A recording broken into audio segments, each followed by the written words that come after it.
സംഘികളുടെ hero Akhil മാരണം ഒരു ഫേക്കാണെന്നും ഒരു ഉഡായിപ്പാണെന്നും ഫേസ്ബുക്കിന് കൂടി ബോധ്യപ്പെട്ടിരിക്കുകയാണ്. ഇത്രയും നാൾ ഈ നാട്ടിലുള്ള ചിന്താശേഷിയുള്ള മനുഷ്യർ പറഞ്ഞു യവൻ പരമ പൊട്ടനും ഒരു ഭൂലോക ഉഡായിപ്പുമാണെന്ന്. പക്ഷേ സംഘികൾക്ക് വിശ്വാസമാകില്ല. പിണറായിക്കെതിരെ സംസാരിക്കുന്ന ഞങ്ങളുടെ ഹീറോ ആരായിരുന്നാലും ശരി, ഏത് ഊളയെടുത്ത് തോളിൽ വയ്ക്കും. ഏതുപോലെ? ഞരമ്പൻ യദുവിനെ പോലെ.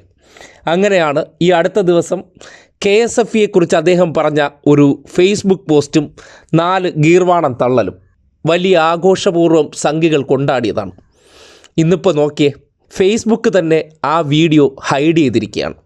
അതായത് ഫോൾസ് ഇൻഫർമേഷൻ എന്ന് ഫേസ്ബുക്കിൻ്റെ ഫാക്ട് ചെക്കിലൂടെ മനസ്സിലായിരിക്കുകയാണ്. KSFE തള്ളലുകൾ എന്ന് പറഞ്ഞാൽ വിടുവായത്തരമാണ്, അത് യാതൊരു വസ്തുതയുമില്ല, പച്ചക്കള്ളമാണെന്ന്. നോക്കിയേ, ആ ദൃശ്യത്തിൽ false information checked by independent fact checkers എന്ന് കൃത്യമായി മെൻഷൻ ചെയ്തുകൊണ്ട് ആ വീഡിയോ ഇപ്പോൾ ഫേസ്ബുക്ക് ഹൈഡ് ചെയ്തു എന്ന് പറഞ്ഞാൽ അതിൻ്റെ അർത്ഥം ആ വാർത്ത വ്യാജമാണെന്ന് ഫേസ്ബുക്കിന് ബോധ്യപ്പെട്ടിരിക്കുന്നു.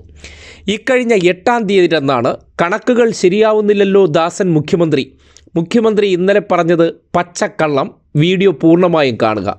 KSFE വഴി ലോൺ കൊടുത്തിട്ട് അത് തിരിച്ച് പാവങ്ങളുടെ കയ്യിൽ നിന്നും മേടിച്ചിട്ട് ഉളുപ്പില്ലാതെ സഹായിച്ചു എന്ന് പറയുന്ന കള്ളൻ മുഖ്യമന്ത്രി. ഈ ഒരു വീഡിയോ ആണ് സംഘികൾ ആഘോഷപൂർവ്വം കൊണ്ടാടിയത്. പറഞ്ഞത് വിടുവായത്തരമാണെന്നും അരിയേത് പയറേതെന്ന് തിരിച്ചറിയാനാകാത്തൊരു ഊളയാണ് ഈ മാരണമെന്ന് ആ ഡയലോഗടി ഒന്നിരുന്ന് കേട്ടാൽ മനസ്സിലാകും. കാര്യം എന്താണ് വിദ്യാശ്രീ എന്നും എന്താണ് വിദ്യാകിരണം പദ്ധതി എന്ന് അറിയണമെന്നുണ്ടെങ്കിൽ ആദ്യം പള്ളിക്കൂടത്തിൽ പോകണം. ഇത് പശുവിനെ അവുത്ത് കെട്ടാനും ചാണകക്കുഴിയിൽ പോയി കിടന്നവന് എങ്ങനെയാണ് ഒരു കാര്യത്തെക്കുറിച്ച് പറഞ്ഞാൽ കൃത്യമായി വസ്തുതകൾ മനസ്സിലാകുക? അല്ലെങ്കിൽ തന്നെ ഈ വിഷയവുമായി ബന്ധപ്പെട്ട് മുഖ്യമന്ത്രി മറുപടി പറഞ്ഞപ്പോൾ അതിന് തൊട്ടുമുമ്പത്തെ ദിവസം ഇതിൻ്റെ വസ്തുത പറയുകയാണെങ്കിൽ 1 ലക്ഷം രൂപ ദുരിതാശ്വാസ നിധിയിലേക്ക് നൽകുമെന്ന് പറഞ്ഞപ്പോൾ അതിനെ സംബന്ധിച്ച് വസ്തുത പറഞ്ഞപ്പോൾ 1 ലക്ഷം കൊടുക്കാമെന്ന് പറഞ്ഞതിനെ എഡിറ്റ് ചെയ്ത് മാറ്റുന്നവൻ ഉഡായിപ്പല്ലേ? അവനല്ലേ പരമ ഫ്രോഡ്? ഒരു അഖില ലോക ഫ്രോഡായിട്ടുള്ള ഒരുത്തനെ സംഘികൾ കൊണ്ടാടുന്നത് എന്തുകൊണ്ടെന്നാൽ ഈ സമൂഹത്തിലെ ഏത് മാലിന്യമായിരുന്നാലും അത് പിണറായി വിജയനെതിരെയോ ഇടതുപക്ഷത്തിനെതിരെയോ ഡയലോഗ് അടിക്കുന്നവരാണെങ്കിൽ അവർക്ക് പിന്നിൽ വളരെ പെട്ടെന്ന് തന്നെ സംഘികളുടെ സെപ്റ്റിക് ടാങ്ക് പുഴുക്കൾ അങ്ങ് അണിനിരക്കും. കാര്യം സെപ്റ്റിക് ടാങ്ക് എവിടെയുണ്ടോ അവിടെ ഉണ്ടാകുമല്ലോ ഈ പുഴുക്കൾ. ആ പുഴുക്കൾ അങ്ങനെയാണ് സെപ്റ്റിക് ടാങ്ക് എന്ന അഖിൽ മാരണത്തിൻ്റെ പിന്നിൽ അണിനിരന്നതും ഈ രീതിയിലുള്ള ഒരു പ്രചരണത്തിന് വലിയ ആഘോഷമായി കൊണ്ടാടിയതും. ഏറ്റവും ഒടുവിൽ എന്തായി?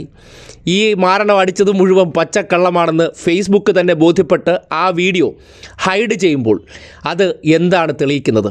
ഇവൻ വീണ്ടും ഒരു ഭൂലോക തോൽവിയാണെന്നും ഒരു ലോക പരാജയമാണെന്നും സംഘികളെ കോൾമയർ കൊള്ളിക്കാനായിട്ട് ഇവൻ്റെ ഗീർവാണ ഡയലോഗുകൾ ഇനിയും ഉപയോഗപ്പെടുമെന്നതിനപ്പുറം വെറും ഒരു പട്ടമരമാണെന്ന് തെളിയിക്കുന്നത് തന്നെയാണ് ഈ ഒരു സംഭവം. കാര്യം സംഘികൾ ആഘോഷിക്കുന്ന പലരും ഇമ്മാതിരിയാണ്. നേരത്തെ ഗവർണർ ആരിഫ് മുഹമ്മദ് ഖാൻ ഇവർക്ക് വലിയ സംഭവമായിരുന്നു. കോടതികളിൽ ചെല്ലുമ്പോൾ ഫോൾസ് ഇൻഫർമേഷൻ നോ ഡേറ്റ എന്ന രീതിയിലെടുത്ത് തോട്ടിലെറിയും പോലെ ഇപ്പോൾ ഫേസ്ബുക്കിലൂടെയുള്ള ഗീർവാണങ്ങൾ നടത്തുക, ആൾക്കാരുടെ ഇടയിൽ തെറ്റിദ്ധാരണ ഉണ്ടാക്കുക. ഏറ്റവും ഒടുവിൽ ഫേസ്ബുക്ക് തന്നെ പറയുന്നു ഈ വിടുവായനടിച്ച വാചകങ്ങളെല്ലാം പച്ചക്കള്ളവും, അല്ലെങ്കിൽ ഇവൻ പറയുന്നതെല്ലാം അടിസ്ഥാനരഹിതമാണ്, അതിൽ യാതൊരു കഴമ്പുമില്ല എന്ന് അവർക്ക് ബോധ്യപ്പെട്ട് ഇത് ഹൈഡ് ചെയ്യുന്നുണ്ടെങ്കിൽ ഫേസ്ബുക്ക് വരെ വിളിക്കുന്നുണ്ട് എടാ കള്ള വാ അടച്ച് വെയ്യ് എന്നുള്ള കാര്യം.